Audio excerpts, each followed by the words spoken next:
alam yang pertama yang akan kita bahas adalah dataran tinggi. Udara di sekitar dataran tinggi terasa sejuk dan dingin, sehingga sering dimanfaatkan sebagai tempat wisata. Dataran tinggi adalah permukaan bumi berupa daratan yang luas dan berada pada ketinggian 200 hingga 600 meter di atas permukaan laut. Jenis usaha yang cocok dengan lingkungan tersebut adalah perkebunan, peternakan, dan pariwisata. Salah satu perkebunan yang sangat cocok di dataran tinggi adalah perkebunan teh. Berarti kita sudah tahu ya, lingkungan yang cocok untuk menanam teh adalah dataran tinggi. Pekerjaan masyarakat di dataran tinggi antara lain sebagai petani, peternak, dan pemandu wisata. Contoh sumber daya alam yang dihasilkan di dataran tinggi antara lain teh, kopi, kina, daging sapi, dan susu sapi. Kenampakan alam yang selanjutnya adalah dataran rendah. Dataran rendah adalah permukaan bumi berupa daratan yang luas dan berada pada ketinggian 0 sampai 200 meter di atas permukaan laut. Jenis usaha yang cocok dilakukan di dataran rendah adalah perkebunan, pertanian, peternakan, perumahan, dan industri. Pertanian padi termasuk contoh pemanfaatan dataran rendah. Dengan kondisi lingkungan yang seperti demikian, maka masyarakat di dataran rendah cocok bekerja sebagai petani, peternak, atau pegawai perusahaan.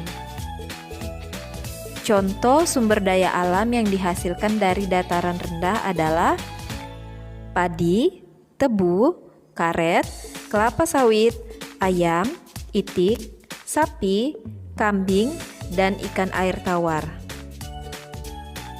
Kenampakan alam selanjutnya adalah pantai.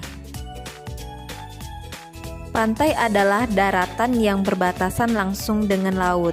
Daerah pantai umumnya landai dan berpasir, tapi ada pula yang berupa tebing yang curam. Jenis usaha yang cocok dilakukan di daerah pantai adalah nelayan, peternakan, perkebunan, dan pariwisata. Jadi, umumnya masyarakat yang tinggal di daerah pantai bekerja sebagai nelayan, peternak ikan laut, petani kelapa, petani garam, dan penjaga pantai.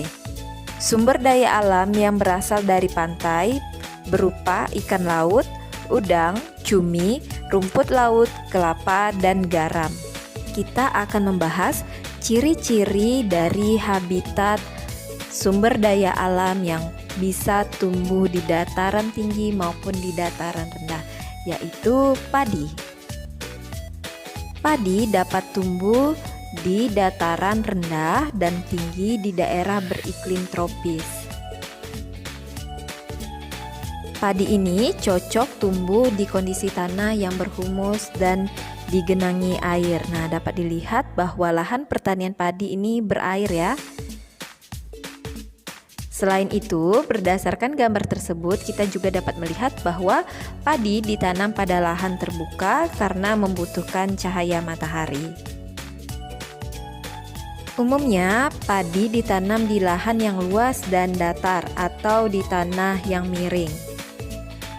Sawah bertingkat yang ada di lereng disebut sengkedan atau terasering. Selanjutnya, ciri-ciri habitat tanaman teh. Dapat anak-anak baca sendiri ya.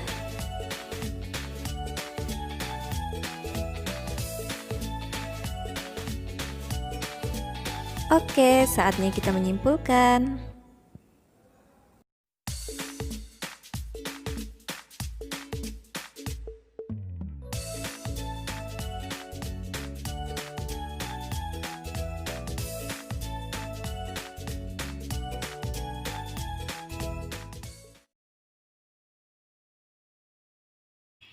Di pelajaran SBDP kali ini, kita akan mempelajari tentang kolase, mozaik, dan montase.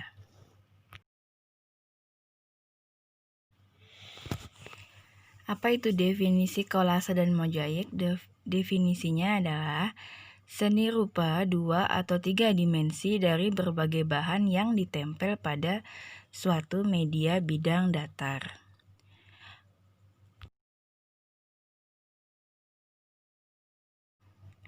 Apa saja yang dibutuhkan untuk membuat kolase dan mozaik? Yang pertama adalah bahan alam, bahan yang berasal dari alam. Yang kedua adalah bahan buatan, seperti manik-manik, sedotan, glitter.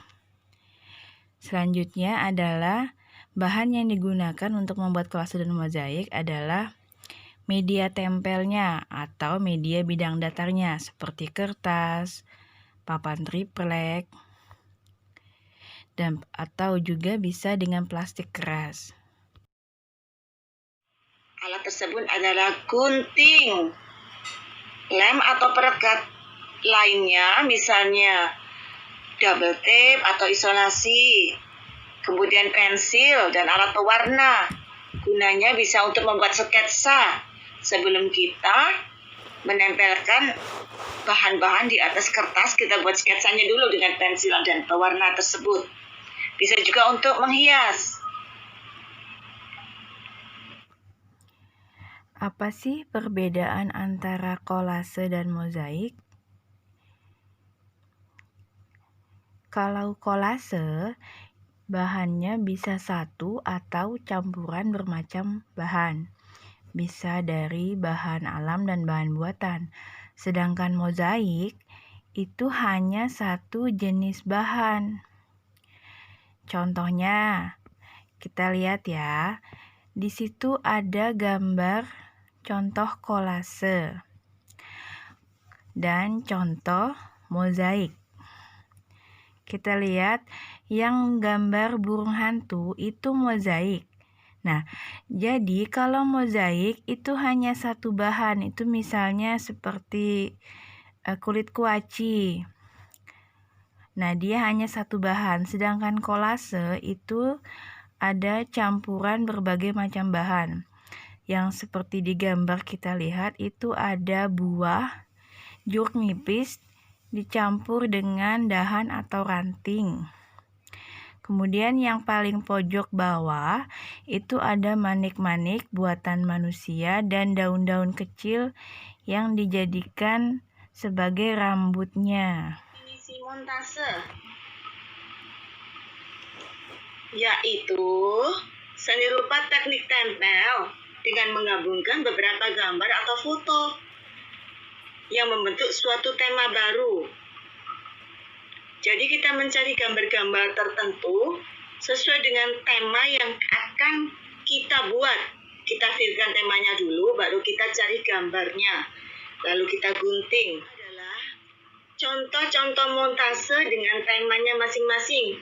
Ketika kita ingin membuat montase dengan tema cinta lingkungan, maka kita harus mengumpulkan gambar-gambar yang berhubungan dengan kecintaan kita terhadap lingkungan. Mungkin bunga-bunga, atau cara menanam pohon, melestarikan tanaman, dan sebagainya, seperti gambar berikut. Sedangkan jika kita ingin membuat montase dengan tema alam liar, yang kita butuhkan adalah beberapa gambar atau foto yang bisa berwujud hewan-hewan liar dan juga tempat habitat mereka, misalnya di hutan atau di padang Sahara. Contohnya adalah seperti berikut ini.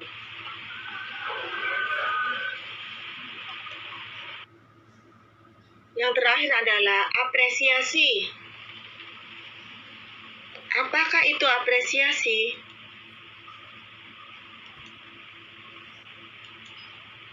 Apresiasi adalah penilaian terhadap suatu karya seni. Tujuannya untuk membuat si pembuat karya membuat karya-karya lebih banyak, membuat karya-karya lebih baik. Karena apresiasi itu bisa membuat motivasi, memberikan motivasi bagi si pembuat karya. Jika karyanya diapresiasi kurang baik, misalnya gambarnya terlalu tempelan-tempelannya itu berantakan, lalu komposisi warnanya kurang indah, maka itu akan memberikan motivasi terhadap si pembuat karya. Sehingga ketika dia akan membuat karya lagi, dia akan teringat dan memperbaiki karya-karyanya.